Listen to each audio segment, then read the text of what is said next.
अबू सुफियान आए हुजूर की बारगाह में। आए किस लिए? मक्के में कहत पड़ गया है, बारिश नहीं होती। उधर उस समामा बिन असाल यमामा कबीले के सरबराह कलमा पढ़ के मुसलमान हो गए। सारी गंदम उस कबीले से आती थी। समामा कहने लगा तुम मेरे मुस्तफा को नहीं मानते, कोई गंदम नहीं, भाग जाओ। एक बारिश कोई नहीं, दूसरी गंदम कोई नहीं। अबू सुफियान तड़प के दरे रसूल पे हाजिर हुए। अभी थोड़े दिन गुजरे हैं, ओहद में हुजूर के दांत शहीद किए। अभी थोड़े दिन गुजरे, हुजूर को सताया है। अभी थोड़े दिन गुजरे, हजरत अमीर हमजा का कलेजा निकाल के चबाया है। अभी थोड़े दिन गुजरे, हजरत अनस बिन नजर की गर्दन काटी। अभी थोड़े दिन गुजरे, अब्दुल्ला बिन जहाज के टुकड़े किए। अभी थोड़े दिन गुजरे, हुजूर को सताया है, तड़पाया है। पर हजरत अली शेर खुदा फरमाते मैं मानने वाला उस रसूल का हूं जिसके दांत शहीद हो गए। ओहद के अंदर सारी दाढ़ी लहू से भर गई। फरमाते मैं रो पड़ा और मैंने कहा महबूबा अब नहीं मुझसे बर्दाश्त होता, दुआ करें अल्लाह इन पे अजाब नाजल करे। उठाए हाथ, आप दुआ करेंगे तो अल्लाह तबारक व तआला दो पहाड़ियों में पीस डालेगा। हजरत अली कहते हैं मैंने अर्ज की तो हुजूर ने हाथ उठाए और दुआ क्या दी, अल्लाहुम्मा हदी कौमी फइन्नहुम ला यअलमून। ऐ अल्लाह मेरी कौम को हिदायत दे दे, ये जानते नहीं ये क्या कर रहे हैं। अल्लाह इन्हें हिदायत दे।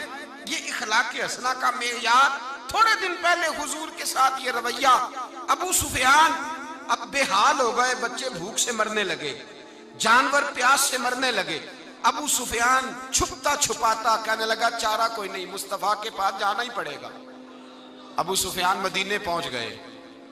जब पहुंचे ना तो अबू सुफियान की अपनी साहिबजादी हजरत उम्मे हबीबा उम्मुल मोमिनीन थी, रसूलुल्लाह की ज़ौजा थी। अबू सुफियान जब आए तो हजरत उम्मे हबीबा के पास सीधे उनके घर गए बेटी से मिलने। हुजूर का बिस्तर बिछा हुआ था। हजरत उम्मे हबीबा हुजूर की ज़ौजा उम्मुल मोमिनीन बिस्तर बिछा है। अबू सुफियान बैठने लगे। जनाब उम्मे हबीबा कहने लगी अब्बा जी ठहर जाएं। वो ठहरे तो बिस्तर समेट दिया। कहने लगे बेटी शायद तेरे घर में कोई कीमती बिस्तर नहीं, गुर्बत छुपाने के लिए बिस्तर समेट रही हो।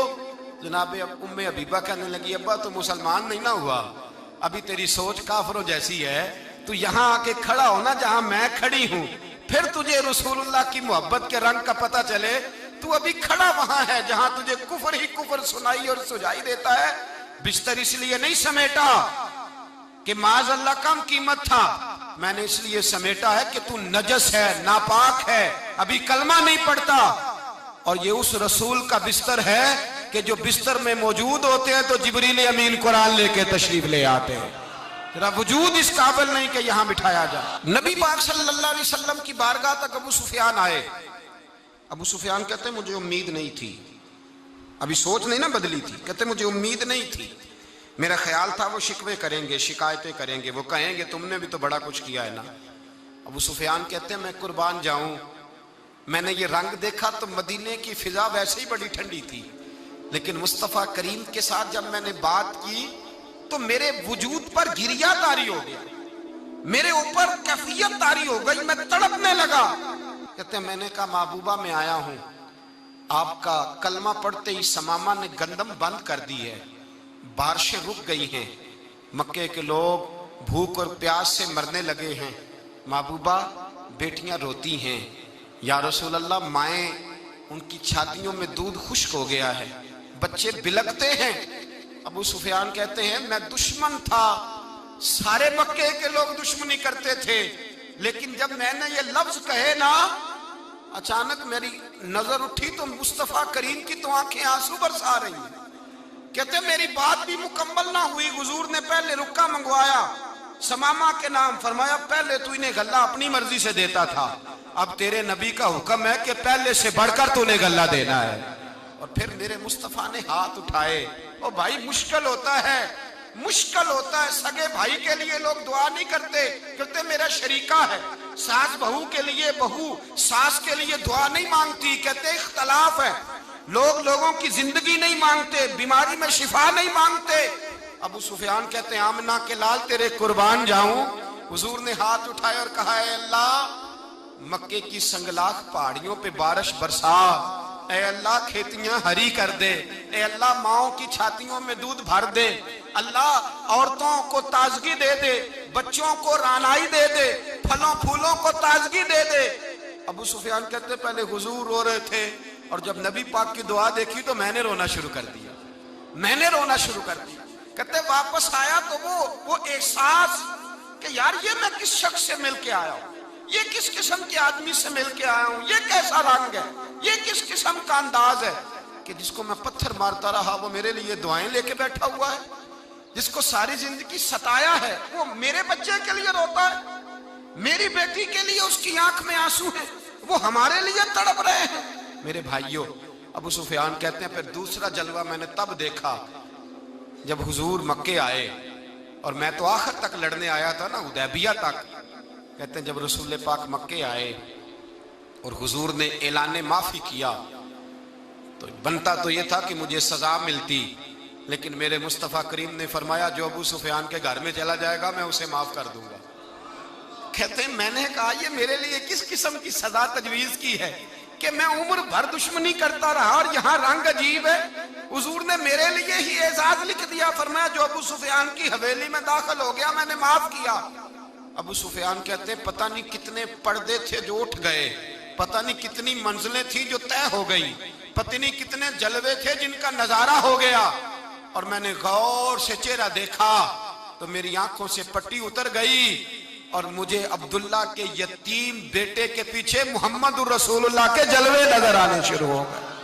इखलाकी कदरें जब मौजूद रहती, यहाँ तो लोग मरे हुए शख्स को मारते हैं, यहाँ तो सड़क पर कितनी गिरावट है और कितना गिर गया है इखलाक उन लोगों का, एक्सीडेंट हो गया है, ट्रेन की पटरी से उतर गई है, चीखो पुकार है, आहें हैं, तड़पना है, रोना है, सिसकियां है, माँ का बाजू कटा है पर वो चीखती है जरा मेरे बेटे का पता करो, बाप की आंखों में रेत पड़ गई है पर वो तड़पता हो मेरा बेटा था, चीखो पुकार हो रही है।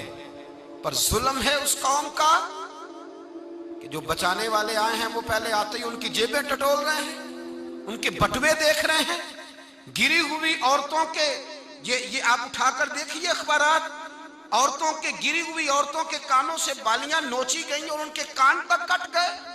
ये इस कौम का हाल है। इकबाल कहते हैं जिन्हें आता नहीं दुनिया में कोई फन तुम हो और बेच खाते हैं जो बुजुर्गों का कफन तुम हो। तुम वो लोग हो जो कफनों पे सौदे करते हो, जो कब्रों पे सौदे करते हो। कि लोग तिजारतें करते हैं, इखलाकी पस्ती का ये आलम के लोग कब्रों पे सजदे करते हैं, बेटे बेच के दहेज खरीदते हैं।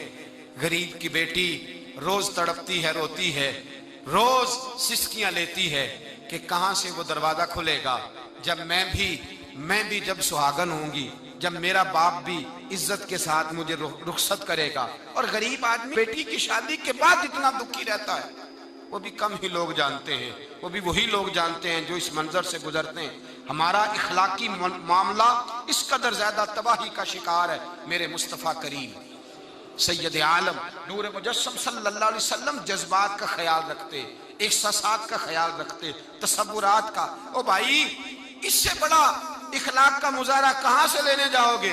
कि आमना के लाल फरमाते हैं मेरा दिल करता है नमाज लंबी पढ़ाऊं, नमाज अल्लाह की नमाज, दिल करता है लंबी नमाज पढ़ाऊं, मैं लंबी लंबी सूरतें तिलावत करूं, मैं खुल के रब करीम का कुरान पढ़ूं, मैं अल्लाह तबारक व तआला के कुरान मजीद के जायकों में खो जाऊं। लेकिन हुजूर फरमाते हैं नमाज में किसी बच्चे के रोने की आवाज आती है, किसी बूढ़े की हाय की आवाज आती है, किसी बीमार आदमी की हाय की आवाज आती है। नबी पाक फरमाते हैं मैं अल्लाह की नमाज छोटी कर देता हूं, अल्लाह के बंदों का ख्याल करता हूं। मैं रब की नमाज छोटी कर देता हूं, रब करीम के बंदों का ख्याल करता हूं। खुदा के बंदे तो हैं हजारों, बनू में फिरते हैं मारे मारे, मैं उसका बंदा बनूंगा जिसको खुदा के बंदों से और मुस्लिम